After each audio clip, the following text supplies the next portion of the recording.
Dear students, in the subject Elements of Costing 1, we are studying Unit 3, that is Material Cost Accounting and Control.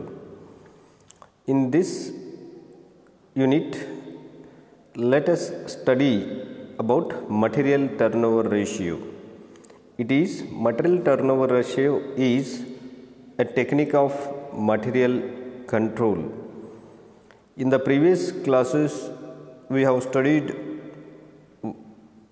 one technique of material control. The first technique of material control, that is fixation of stock levels.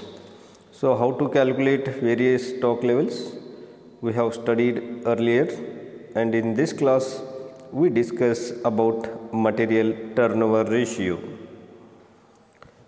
Material turnover ratio is also called inventory turnover ratio or stock turnover ratio. What is the meaning of material turnover ratio? Let us know the meaning. It is the ratio which the cost of materials consumed per annum bears to the average stock of materials. It is the ratio which cost of materials consumed per annum bears to the average stock of materials. That means here there are two elements. One is material consumed and another is average stock. So the relation between materials and average stock, when it is expressed in numerical terms, it is called material turnover ratio. So material formula is material turnover ratio, or MTR, is equal to materials consumed divided by average stock. So material turnover ratio helps to find out the fast moving and slow moving of materials. So a high ratio indicates fast moving of materials and low ratio indicates slow moving of materials.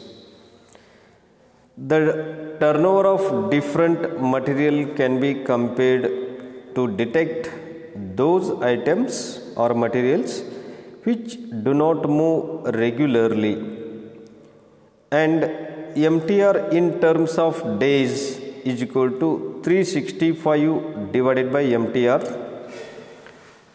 or MTR in terms of months is equal to 12 divided by MTR. ಇಲ್ಲಿ material turnover ratio ಅನ್ನು ಕಂಡುಹಿಡಲಿಕ್ಕೆ ನಾವು ಎರಡು ಅಂಶಗಳನ್ನ comparison ಮಾಡ್ತಾ ಇದ್ದೀವಿ. ಅದು materials consumed ಮತ್ತು average stock. ಹೀಗೆ ಈ ಎರಡು ಅಂಶಗಳನ್ನು ಕಂಪೇರ್ ಮಾಡಿ ನಾವು ನ್ಯೂಮರಿಕಲಿ ಅಂಕಿ ಸಂಖ್ಯೆಗಳಲ್ಲಿ ವ್ಯಕ್ತಪಡಿಸುವುದಕ್ಕೆ ಇಲ್ಲಿ ಮಟೀರಿಯಲ್ ಟರ್ನೋವರ್ ರೇಷಿಯೋ ಎಂದು ಕರೆಯುತ್ತೇವೆ. ಇದು ಯಾವ ಮಟೀರಿಯಲ್ಗಳು ಗರಿಷ್ಠ ಹೆಚ್ಚು ಬಳಕೆ ಆಗ್ತಾ ಇದೆ ಮತ್ತು ಯಾವುದು ಸ್ಲೋ ಮೂವಿಂಗ್, ಅಂದರೆ ಯಾವುದು ಹೆಚ್ಚು ಬಳಕೆ ಆಗ್ತಾ ಇಲ್ಲ ಅನ್ನೋ ಅಂಶವನ್ನು ಕಂಡುಹಿಡಿಯಲಿಕ್ಕೆ ಇದರಿಂದ ಸಾಧ್ಯವಾಗುತ್ತೆ. ಇಂಟರ್ಪ್ರಿಟೇಷನ್ದಲ್ಲಿ, ವಿಶ್ಲೇಷಣೆಯಲ್ಲಿ ನೋಡಿದಾಗ ಎ ಹೈ ರೇಷಿಯೋ ಅಂದರೆ ಜಾಸ್ತಿ ರೇಷಿಯೋ, ಯಾವ ಮಟೀರಿಯಲ್ ಟರ್ನೋವರ್ ರೇಷಿಯೋ ಜಾಸ್ತಿ ಇದೆ ಅದು ಫಾಸ್ಟ್ ಮೂವಿಂಗ್ ಇರುತ್ತೆ, ಪದೇ ಪದೇ ಬಳಕೆ ಆಗ್ತಾ ಇರುತ್ತೆ, ನಾವು ಹೆಚ್ಚು ಸ್ಟಾಕ್ ಅದು ಬೀಳೋದಿಲ್ಲ ಅನ್ನೋ ಅಂಶವನ್ನು ಅದು ತೋರಿಸಿಕೊಡುತ್ತೆ. ಹಾಗಾದರೆ low ratio indicates slow moving of materials.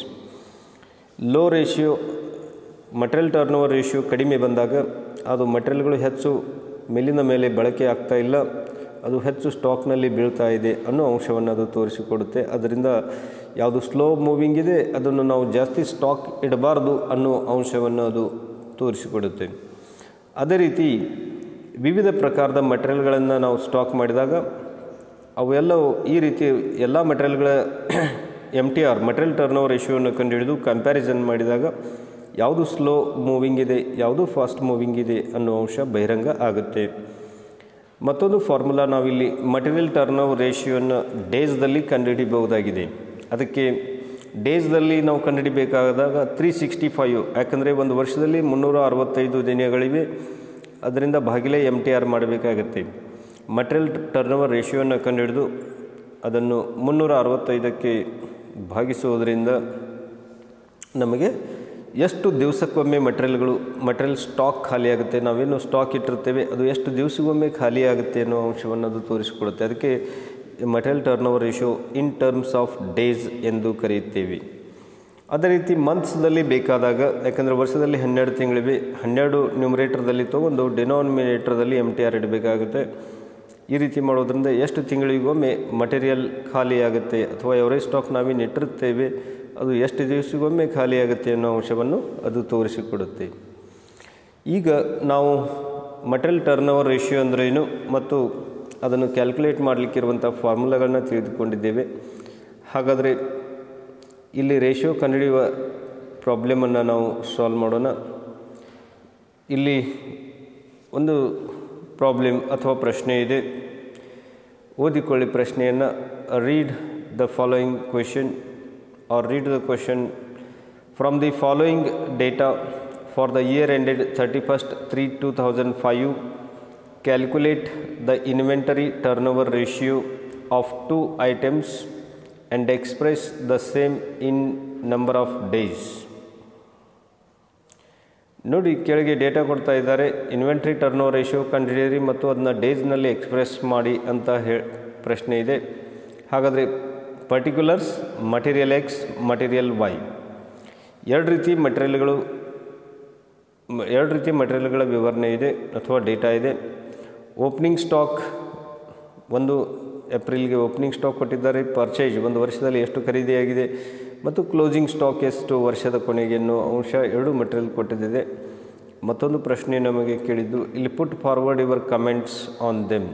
ಈ ರೀತಿ ಮಟೀರಿಯಲ್ ಟರ್ನ್ ಓವರ್ ರೇಷಿಯೋನ ಕಂಡುಹಿಡಿದು ಡೇಸ್ದಲ್ಲಿ ಎಕ್ಸ್ಪ್ರೆಸ್ ಮಾಡಿ ಮತ್ತು ಇಲ್ಲಿ ಕಮೆಂಟ್ಸ್ಗಳನ್ನು ಬರೀ ಹೇಳಬೇಕಾಗಿದೆ. ಯಾಕಂದರೆ ಯಾವುದು ಫಾಸ್ಟ್ ಮೂವಿಂಗ್ ಮತ್ತು ಯಾವುದು ಸ್ಲೋ ಮೂವಿಂಗ್ ಅನ್ನೋ ಅಂಶವನ್ನು ನೀವು ಕಮೆಂಟ್ಸ್ದಲ್ಲಿ ಬರೀಬೇಕಾಗುತ್ತೆ. ಹಾಗಾದರೆ ನಾವಿಲ್ಲಿ ಓಪನಿಂಗ್ ಸ್ಟಾಕ್, ಪರ್ಚೇಜ್ ಮತ್ತು ಕ್ಲೋಸಿಂಗ್ ಸ್ಟಾಕ್ ಕೊಟ್ಟಿದ್ದಾರೆ. ಈ ಒಂದು ಮಾಹಿತಿಯಿಂದ ನಾವು ಮಟೀರಿಯಲ್ಸ್ ಕನ್ಸ್ಯೂಮ್ಡ್ ಕಂಡುಹಿಡಿಯಲಿಕ್ಕೆ ಬರುತ್ತೆ. ಹಾಗಾದರೆ ಕ್ಯಾಲ್ಕುಲೇಷನ್ದಲ್ಲಿ ನೋಡಿ, ಓಪನಿಂಗ್ ಸ್ಟಾಕ್ ನಾವು ಬರೆದುಕೊಳ್ಬೇಕು. ಆ್ಯಡ್ ಪರ್ಚೇಜಸ್, ಓಪನಿಂಗ್ ಸ್ಟಾಕ್ ಮತ್ತು ಪರ್ಚೇಜ್ ಮಾಡಿದ್ದು ಆ್ಯಡ್ ಮಾಡಬೇಕು. ನೋಡಿ, ಈ ರೀತಿ ಸಾಲ್ವ್ ಮಾಡಬೇಕು. First one calculation of materials consumed. ನಾವು ಮಟೀರಿಯಲ್ಸ್ ಕನ್ಸ್ಯೂಮ್ಡ್ ಕಂಡುಹಿಡಬೇಕಾಗಿದೆ. ಮಟೀರಿಯಲ್ ಎಕ್ಸ್ ಮತ್ತು ಮಟೀರಿಯಲ್ ವೈ ಎರಡು ನಾವು ರೀತಿ ಕಾಲಮ್ ಅಥವಾ 2 ಪ್ರತ್ಯೇಕವಾಗಿ ಬರೆದುಕೊಳ್ಳೋಣ.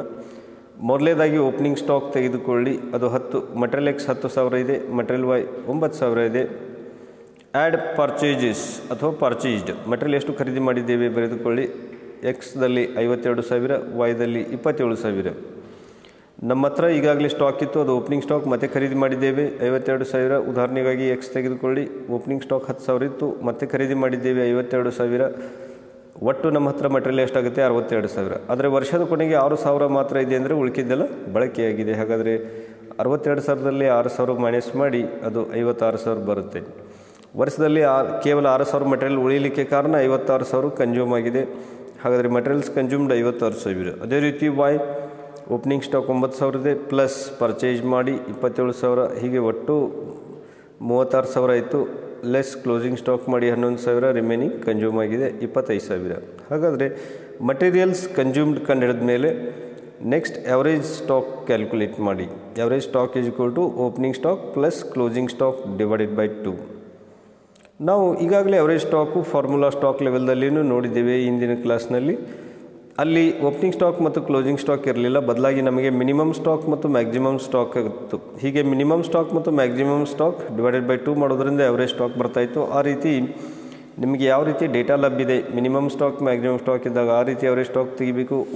ಅದು ಇಲ್ಲದಿದ್ದಾಗ ಓಪನಿಂಗ್ ಕ್ಲೋಸಿಂಗ್ ಸ್ಟಾಕ್ ಕೊಟ್ಟಾಗ ಈ ರೀತಿ ತೆಗೆದುಕೊಳ್ಬೇಕಾಗುತ್ತೆ. Opening stock plus closing stock divided by 2 ಮಾಡಿ ಎವರೇಜ್ ಸ್ಟಾಕ್ ಬರುತ್ತೆ. ಹಾಗಾದರೆ ಮಟೀರಿಯಲ್ ಎಕ್ಸ್ ನೋಡಿ ಮೇಲೆ ಇದೆ, ಓಪನಿಂಗ್ ಸ್ಟಾಕ್ 10,000 ಇದೆ, ಕ್ಲೋಸಿಂಗ್ ಸ್ಟಾಕ್ 6,000 ಇದೆ. 10 + 6 16,000 ಆಗುತ್ತೆ. ಡಿವೈಡೆಡ್ ಬೈ 2 ಅಂದಾಗ 8,000 ಬರುತ್ತೆ. ಮಟೀರಿಯಲ್ ಎಕ್ಸ್ದು ಅವರೇಜ್ ಸ್ಟಾಕು 8,000 ಇದೆ. ಅದೇ ರೀತಿ ಮಟೀರಿಯಲ್ ವೈ ಓಪನಿಂಗ್ ಸ್ಟಾಕ್ 9,000 ಇದೆ, ಪ್ಲಸ್ ಕ್ಲೋಸಿಂಗ್ ಸ್ಟಾಕು 11,000 ಇದೆ, ಒಟ್ಟು 20,000 ಆಗುತ್ತೆ. ಡಿವೈಡೆಡ್ ಬೈ 2 ಮಾಡಿದಾಗ 10,000 ಬರುತ್ತೆ. ಹೀಗೆ ಎವರೇಜ್ ಸ್ಟಾಕ್ ಮಟೀರಿಯಲ್ ಎಕ್ಸ್ದು 8,000, ಮಟೀರಿಯಲ್ ವೈದು 10,000 ಇದೆ. ಹಾಗಾದರೆ ಈ ಎರಡು ಅಂಶಗಳನ್ನು ನಾವು ಕಂಡುಹಿಡಿದಾಗ ರೇಷಿಯೋ ಅಂದಾಗೋದು ದ ರಿಲೇಷನ್ ಬಿಟ್ವೀನ್ 2 ವೇರಿಯೇಬಲ್ಸ್ ಇದೆ. ಹಾಗಾದರೆ ಒಂದು ವೇರಿಯೇಬಲ್ ಯಾವುದಂದರೆ ಮಟೀರಿಯಲ್ ಕನ್ಸ್ಯೂಮ್ಡ್, ಇನ್ನೊಂದು ವೇರಿಯೇಬಲ್ ಯಾವುದಂದರೆ ಅದು ಎವರೇಜ್ ಸ್ಟಾಕ್. ಹೀಗೆ ನೆಕ್ಸ್ಟ್ ಎರಡೂ ಕಂಡುಹಿಡಿದ ಮೇಲೆ ಇಲ್ಲಿ ಮಟೀರಿಯಲ್ಸ್ ಕನ್ಸ್ಯೂಮ್ಡ್ ಮತ್ತು ಅವರೇಜ್ ಸ್ಟಾಕ್. ಹಾಗಾದರೆ ಮಟೀರಿಯಲ್ ಟರ್ನ್ ಓವರ್ ರೇಷಿಯೋ ಕಂಡುಹಿಡಿ ಅಂದಾಗ ನೀವು ಫಾರ್ಮುಲಾ ನೆನಪು ಮಾಡಿಕೊಳ್ಳಿ. ಅದರಲ್ಲಿ ಎರಡು ಅಂಶಗಳಿವೆ, ಮಟೀರಿಯಲ್ಸ್ ಕನ್ಸ್ಯೂಮ್ಡ್ ಮತ್ತು ಅವರೇಜ್ ಸ್ಟಾಕ್. ಹಾಗಾದರೆ ಮಟೀರಿಯಲ್ಸ್ ಕನ್ಸ್ಯೂಮ್ಡ್ ಮೊದಲೇ ಕಂಡುಹಿಡಿಬೇಕು, ಆಮೇಲೆ ಅವರೇಜ್ ಸ್ಟಾಕ್ ಕಂಡುಹಿಡಿಯಿರಿ. ಇವೆರಡು ಸಿಕ್ಕ ಮೇಲೆ ಜಸ್ಟ್ ಅಪ್ಲೈ ಮಾಡಿ. ಹಾಗಾದರೆ ಫಾರ್ಮುಲಾ ಬರೀರಿ, calculation of inventory turn over ratio. Heading ಕೊಡಿ. ಫಸ್ಟ್ ನಾವು ಇನ್ವೆಂಟ್ರಿ ಟರ್ನ್ ಓವರ್ ರೇಷಿಯೋನ ಕಂಡುಹಿಡಿಯೋಣ. ಇದಕ್ಕೆ ಸಂಕ್ಷಿಪ್ತವಾಗಿ ನಾವು ITR ಅಂತ ಕೊಟ್ಟಿದ್ದೇವೆ. Calculation of inventory turn over ratio ಅಂದಾಗ ITR, inventory turn over ratio is equal to materials consumed divided by average stock. ಹಾಗಾದರೆ inventory turn over ratio of material X is equal to materials consumed ಮೇಲೆ ಕಂಡುಹಿಡಿದ್ದೇವೆ ಈಗಾಗಲೇ ನೋಡಿ, 56,000 ಇದೆ, divided by average stock. ಇಲ್ಲಿ average stock ನೋಡಿ, average stock 8,000 ಇದೆ. Material ಎಕ್ಸ್ದು ನೋಡಿಕೊಳ್ಳಿ, ಮಟೀರಿಯಲ್ಸ್ ಕನ್ಸ್ಯೂಮ್ಡ್ ಮಟೀರಿಯಲ್ ಎಕ್ಸ್ದು 56,000 ಇದೆ, ವೈದು 25,000 ಇದೆ. ಅವರೇಜ್ ಸ್ಟಾಕ್ ಮಟೀರಿಯಲ್ ಎಕ್ಸ್ 8,000 ಇದೆ, ಮಟೀರಿಯಲ್ ವೈ 10,000 ಇದೆ ನೋಡಿ. ಹಾಗಾದರೆ ಇಲ್ಲಿ ಸಾಲ್ವ್ ಮಾಡುವಾಗ ಬೈ ಮಿಸ್ಟೇಕ್ ಅದು 8 ಮಾತ್ರ ಆಗಿದೆ, 8,000 ಆಗಬೇಕು. ಸ್ವಲ್ಪ ನೀವು ಬರ್ಕೊಳ್ಳಿ, 8,000 ಅಂತ ಬರ್ಕೊಳ್ಳಿ. Inventory turn over ratio of material X is equal to 56,000 ಭಾಗಿಲೆ 8,000 ಮಾಡಿಕೊಳ್ಳಿ. ಹೀಗೆ 3 0 ನ್ಯೂಮರೇಟರ್ ಮತ್ತು ಡಿನಾಮಿನೇಟರ್ದಲ್ಲಿ ಕ್ಯಾನ್ಸಲ್ ಆಗಿ ಇಲ್ಲಿ 56 ಡಿವೈಡೆಡ್ ಬೈ 8 ಅಂದಾಗ 7 ಟೈಮ್ಸ್ ಆಗುತ್ತೆ. ಹೀಗೆ inventory turn over ratio of material X 7 times ಆಗುತ್ತೆ. Inventory turn over ratio of material ವೈದು ಕಂಡುಹಿಡಿಯಿರಿ. ಮಟೀರಿಯಲ್ಸ್ ಕನ್ಸ್ಯೂಮ್ಡ್ 25,000 ಇದೆ, ಅವರೇಜ್ ಸ್ಟಾಕು 10,000 ಇದೆ. 25,000 divide by 10,000 is equal to 2.5 times ಆಗುತ್ತೆ. ಹೀಗೆ 2.5 ಬರುತ್ತೆ ಆನ್ಸರ್, 2.5 ಟೈಮ್ಸ್ ಎಂದು ಕರೆಯುತ್ತೇವೆ. ಇನ್ನು ನಾವು ಮಟೀರಿಯಲ್ ಟರ್ನ್ ಓವರ್ ರೇಷಿಯೋ ಎರಡು ಐಟಮ್ದು ಕಂಡುಹಿಡಿದ್ದೇವೆ, ಎರಡು ಮಟೀರಿಯಲ್ದನ್ನು ಕಂಡುಹಿಡಿದಿದ್ದೇವೆ. ನೆಕ್ಸ್ಟ್ ನಂಬರ್ ಬಿದಲ್ಲಿ inventory turn over ratio in terms of days ಕಂಡುಹಿಡಿಯೋಣ. ITR in days is equal to 365 divided by ITR, that is inventory turn over ratio. So formula ಪ್ರಕಾರ material x ಎಷ್ಟಾಗುತ್ತೆ ನೋಡೋಣ. Material X is equal to 365 divided by 7. ಯಾಕಂದರೆ ಮೇಲೆ ನೋಡಿ inventory turn over ratio ಕಂಡುಹಿಡಿದಿದ್ದೇವೆ, ಅದು 7 times ಇದೆ. ಅದರಿಂದ ಮಟೀರಿಯಲ್ ಎಕ್ಸ್ದು ಡೇಸ್ದಲ್ಲಿ ಕಂಡುಹಿಡಲಿಕ್ಕೆ 365 ಡಿವೈಡೆಡ್ ಬೈ 7 ಮಾಡಿ, ಅದು 52 ಬರುತ್ತೆ. 52 ಪಾಯಿಂಟ್ ಸಮಥಿಂಗ್ ಬಂದರೂ ನಾವು ರೌಂಡ್ ಆಫ್ ಮಾಡಿದಾಗ 0.5ಕ್ಕಿಂತ ಜಾಸ್ತಿ ಇದ್ದಾಗ ನೆಕ್ಸ್ಟ್ ವ್ಯಾಲ್ಯೂಗೆ ಆ್ಯಡ್ ಮಾಡಿಕೊಳ್ಳಿ, ಇದ್ರೆ ಕಡಿಮೆ ಮಾಡಿ. 0.5ಕ್ಕಿಂತ ಕಡಿಮೆ ಇದ್ದರೆ ಬಿಟ್ಟು ಬಿಡಿ. ಈ ರೀತಿ ಪಾಯಿಂಟ್ಗಳನ್ನ ಇಗ್ನೋರ್ ಮಾಡೋದ್ರಿಂದ ಇಲ್ಲಿ ರೌಂಡ್ ಆಫ್ ಡೇಸ್ ತೆಗೆದುಕೊಂಡಾಗ material X is equal to 365 divided by 7 ಮಾಡಿದಾಗ 52 ಡೇಸ್ ನಾವು ಆನ್ಸರ್ ಇಡೋಣ approximately. Next material Y is equal to 365 divided by 2.5. ಯಾಕಂದರೆ ನಾವು ಡೇಸ್ದಲ್ಲಿ ಕಂಡುಹಿಡಿದಾಗ ವರ್ಷದಲ್ಲಿ 365 ದಿನ ಇರೋದರಿಂದ 365 ತೆಗೆದುಕೊಳ್ಳಬೇಕು. ಪ್ಲಸ್ ITR ಮಟೀರಿಯಲ್ ವೈದು ಎಷ್ಟು ಬಂದಿದೆ ಕಂಡುಹಿಡಿದಿದ್ದೇವೆ, ಮೇಲೆ ನೋಡಿ 2.5 ಇದೆ. ಈ ರೀತಿ 365 ಡಿವೈಡ್ ಬೈ 2.5 ಅಂದಾಗ 146 ಬರ್ತಾಯಿದೆ, 146 ಡೇಸ್ ತೋರಿಸ್ತಾ ಇದೆ. ಹಾಗಾದರೆ ಮಟೀರಿಯಲ್ ಎಕ್ಸ್ ನಾವೆಷ್ಟು ಸ್ಟಾಕ್ ಇಟ್ಟಿರುತ್ತೆ 52 ದಿವಸಗೊಮ್ಮೆ ಖಾಲಿ ಆಗುತ್ತೆ, ಮತ್ತೆ ನಾವು ಪರ್ಚೇಸ್ ಮಾಡಬೇಕಾಗುತ್ತೆ. ಪರ್ಚೇಸ್ ಮಾಡಿದ್ದು 52 ದಿವಸ ಒಳಗೆ ಬಳಕೆ ಆಗುತ್ತೆ, ಅಷ್ಟರೊಳಗೆ ಖಾಲಿ ಆಗುತ್ತೆ. ಈ ರೀತಿ ವಿವರಣೆ ತೋರಿಸುತ್ತೆ. ಆಮೇಲೆ ಮಟೀರಿಯಲ್ದು ವೈದು 146 ದಿವಸಿಗೆ ಸ್ಟಾಕ್ ಖಾಲಿ ಆಗ್ತಾಯಿದೆ. ಅಂದರೆ ಇಲ್ಲಿ ಮಟೀರಿಯಲ್ಗಳು ಹೆಚ್ಚು ಬಳಕೆ ಆಗ್ತಾಯಿಲ್ಲ, ಅದು ಸ್ಟಾಕ್ದಲ್ಲಿ ಬೀಳ್ತಾ ಇದೆ. ಸ್ಟಾಕ್ದಲ್ಲಿ ಕೂಡಿ ಬಿದ್ದಾಗ ಅದು ನಮಗೆ ಪ್ರಾಫಿಟಬಿಲಿಟಿ ಆಗೋದಿಲ್ಲ, ಅಮೌಂಟ್ ಬ್ಲಾಕ್ ಆಗುತ್ತೆ ಈ ರೀತಿ. ಆದ್ದರಿಂದ ಇಲ್ಲಿ ಯಾವುದು ಸ್ಲೋ ಮೂವಿಂಗ್, ನಮ್ಮ ಇಲ್ಲಿ ಈಗಾಗಲೇ ನಾವು ಸ್ಟಡಿ ಮಾಡಿದ ಪ್ರಕಾರ ಇಂಟರ್ಪ್ರಿಟೇಷನ್ದಲ್ಲಿ ವಿಶ್ಲೇಷಣೆಯಲ್ಲಿ ನೋಡಿದ್ದೇವೆ. ಏನಂದರೆ A high ratio indicates fast moving of materials, A high ratio indicates fast moving of materials and low ratio indicates slow moving of materials ಅನ್ನೋ ಅಂಶವನ್ನು ನಾವು ಈಗಾಗಲೇ ಕಲ್ತಿದ್ದೇವೆ. ಇಲ್ಲಿ ನೋಡಿ ಹೈ ಅಂದಾಗ ಮಟೀರಿಯಲ್ ಎಕ್ಸ್ದು 7 ಟೈಮ್ಸ್ ಇದೆ, ಮಟೀರಿಯಲ್ ವೈದು 2.5 ಇದೆ. ಹಾಗಾದರೆ ಯಾವುದು ಹೈ ಇದೆ? Material X.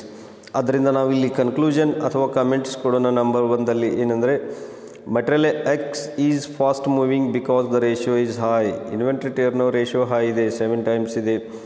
ಅದೇ ರೀತಿ material Y is slow moving because the ratio is low, because the material turn over ratio is low. ಇಲ್ಲಿ ವಾಯ್ದು ಮಟೀರಿಯಲ್ ಟರ್ನೋವರ್ ರೇಷಿಯೋದು ಸ್ಲೋ ಮೂವಿಂಗ್ ಇದೆ, ಅಂದರೆ ಹೆಚ್ಚು ಅದು ಮಟೀರಿಯಲ್ ಸ್ಟಾಕ್ದಲ್ಲಿ ಇಡುವ ಅವಶ್ಯಕತೆ ಇಲ್ಲ ಅನ್ನೋ ಅಂಶವನ್ನು ಬಹಿರಂಗಗೊಳಿಸುತ್ತೆ. ಯಾಕಂದರೆ ಅದು ಜಸ್ಟ್ 2.5 ಟೈಮ್ಸ್ ತೋರಿಸ್ತಾ ಇದೆ ರೇಷಿಯೋ ಮತ್ತು 146 ಡೇಸ್ಗೊಮ್ಮೆ ಖಾಲಿ ಆಗುತ್ತೆ ಅನ್ನೋ ಅಂಶವನ್ನು ತೋರಿಸುತ್ತೆ. ಈ ರೀತಿ ಯಾವುದು ಜಾಸ್ತಿ ಬಳಕೆ ಆಗೋದಿಲ್ಲ, ಅದನ್ನು ನಾವು ಹೆಚ್ಚು ಸ್ಟಾಕ್ ಇಡುವ ಅವಶ್ಯಕತೆ ಇಲ್ಲ ಅನ್ನೋ ಅಂಶವನ್ನು ತೋರಿಸಿಕೊಡುತ್ತೆ. ಅದರ ಮೇಲೆ ಹಣ ಬ್ಲಾಕ್ ಆಗುವುದನ್ನು ಅಥವಾ ಸ್ಟಾಕ್ದಲ್ಲಿ ವಸ್ತು ಹಾಳಾಗುವುದನ್ನು ತಡೆಗಟ್ಟಲಿಕ್ಕೆ ಸಾಧ್ಯ ಆಗುತ್ತೆ. ಈ ರೀತಿ ಕಂಟ್ರೋಲ್ ಮಟೀರಿಯಲ್ಗಳ ಮೇಲೆ ಕಂಟ್ರೋಲ್ ಹೊಂದಲಿಕ್ಕೆ ಸಾಧ್ಯ ಆಗುತ್ತೆ. So inventory turnover ratio also helps to control over the control over the materials. It is also one material technique control. ನಾವು ಮುಂದಿನ ತರಗತಿಯಲ್ಲಿ ಮತ್ತೊಂದು stock fixation of stock level ಮತ್ತೊಂದು ಟೆಕ್ನಿಕ್ ಆಫ್ ಮಟೀರಿಯಲ್ ಕಂಟ್ರೋಲ್ ಬಗ್ಗೆ ನಾವು ಡಿಸ್ಕಷನ್ ಮಾಡೋಣ. ಈ ರೀತಿ ಇನ್ನು ಮುಂದೆ ಯಾವುದೇ ಇಲ್ಲಿ ನೀವು ನೋಡಿ ಪ್ರಾಬ್ಲಮ್ ಇರಲಿ, ಈ ಮಟೀರಿಯಲ್ ಟರ್ನೋವರ್ ರೇಷಿಯೋಗೆ ಸಂಬಂಧಪಟ್ಟಂತೆ ಇಲ್ಲಿ ಫಾರ್ಮುಲಾವನ್ನು ಮಾತ್ರ ನೆನಪಿಡಿ. MTR = materials consumed divided by average stock. ಎರಡು ಅಂಶ ನೆನಪಿಡಿ. ಎಷ್ಟು ಮಟೀರಿಯಲ್ ಬಳಕೆ, ವರ್ಷದ ಒಟ್ಟು ಮಟೀರಿಯಲ್ ಬಳಕೆ, materials consume during the period ಅಂದಾಗ ಅದು ವರ್ಷ ಇರಬಹುದು ಅವಧಿ. ಹೀಗೆ ಒಂದು ವರ್ಷದಲ್ಲಿ ಎಷ್ಟು ಮಟೀರಿಯಲ್ ಬಳಕೆಯಾಗಿದೆ, ವರ್ಷದ ಬಳಕೆ ಪ್ಲಸ್ ಓಪನಿಂಗ್ ಸ್ಟಾಕ್ ಮತ್ತು ಕ್ಲೋಸಿಂಗ್ ಸ್ಟಾಕ್ ಎಷ್ಟಿತ್ತು, ಅದರ ಎವರೇಜ್ ಸ್ಟಾಕ್ ಎಷ್ಟು ಯಾವತ್ತು ಇತ್ತು ಅನ್ನೋದು ನಾವು ಎರಡು ಅಂಶಗಳನ್ನು ನೋಡ್ತಾ ಇದ್ದೀವಿ. ಅದೇ ರೀತಿ ಇನ್ ಟರ್ಮ್ಸ್ ಆಫ್ ಡೇಸ್ದಲ್ಲಿ 365/MTR ಮಾಡಬೇಕಾಗುತ್ತೆ. ಈ ರೀತಿ ಫಾರ್ಮುಲಾ ನೆನಪಿಡಿ. ಫಾರ್ಮುಲಾ ಪ್ರಕಾರ ಮೊದಲು ಎರಡು ಅಂಶಗಳನ್ನು ನಾವು ಫೈಂಡ್ ಔಟ್ ಮಾಡಬೇಕು. ಮಟೀರಿಯಲ್ಸ್ ಕನ್ಸ್ಯೂಮ್ಡ್ ಕಂಡುಹಿಡಿಬೇಕು, ಪ್ಲಸ್ ಎವರೇಜ್ ಸ್ಟಾಕ್ ಎಷ್ಟು ಅನ್ನೋದನ್ನು ಕಂಡುಹಿಡಿಬೇಕು. ಈ ಎರಡು ಅಂಶಗಳು ಸಿಕ್ಕರೆ ನಾವು ಈ ಪ್ರಾಬ್ಲಮನ್ನು ಸಾಲ್ವ್ ಮಾಡಲಿಕ್ಕೆ ಬರುತ್ತೆ. ನಾವು ಮತ್ತೆ ಒಂದು ಪ್ರಾಬ್ಲಮ್ಸ್ ಪರೀಕ್ಷೆಗೆ ಮೋಸ್ಟ್ಲಿ ಕೇಳಿದಂಥದ್ದಿದೆ, ಅದನ್ನು ಸ್ಟಡಿ ಮಾಡಿ ನಾವು ಮತ್ತೊಂದು ಮಟೀರಿಯಲ್ ಟೆಕ್ನಿಕ್ ಕಂಟ್ರೋಲನ್ನು ಅಧ್ಯಯನ ಮಾಡೋಣ ಮುಂದಿನ ತರಗತಿಯಲ್ಲಿ. Thank you.